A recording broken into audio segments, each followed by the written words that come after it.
Hello and welcome everyone. It's the start of another hurricane season and we're here to help you get ready for any of the storms that could come our way this year. 2005 was the last year we were hit by a hurricane. That was Wilma, and this is the way it looked as it made landfall. Since then, we've gone through a record 10 straight years without a hurricane hitting Florida.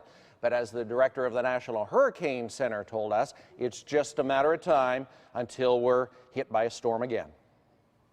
My goodness, how fortunate we have been in the state of Florida to not have one hurricane come ashore in over a decade. I don't know when it's going to happen, but the hurricanes are going to come back.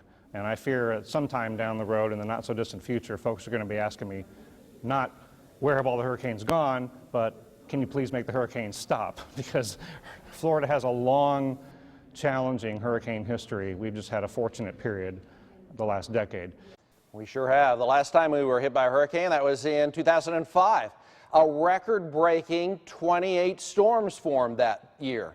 This year is shaping up to be an average hurricane season. Storm Team 5 meteorologist James Wieland explains the factors that made last year a quiet one and the change that could make this year a little bit more active. Last year we had a strong El Nino, which suppresses hurricane activity in the Atlantic by enhancing wind shear, preventing storms from developing. In fact, in the Caribbean, where the shear is the strongest, we only had one storm move in, Erica, and it ended up dying out near Hispaniola.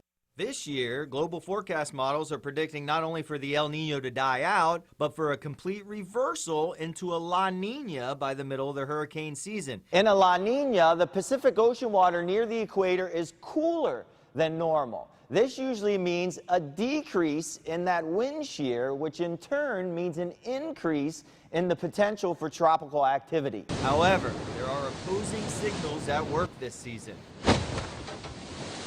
The North Atlantic water temperatures are a lot cooler than normal right now. And although hurricanes don't enter this region, it alters wind and pressure patterns that tend to basically force sinking motion, drying motion in the tropical Atlantic, which really squelch the thunderstorm development, which are the building blocks for these hurricanes.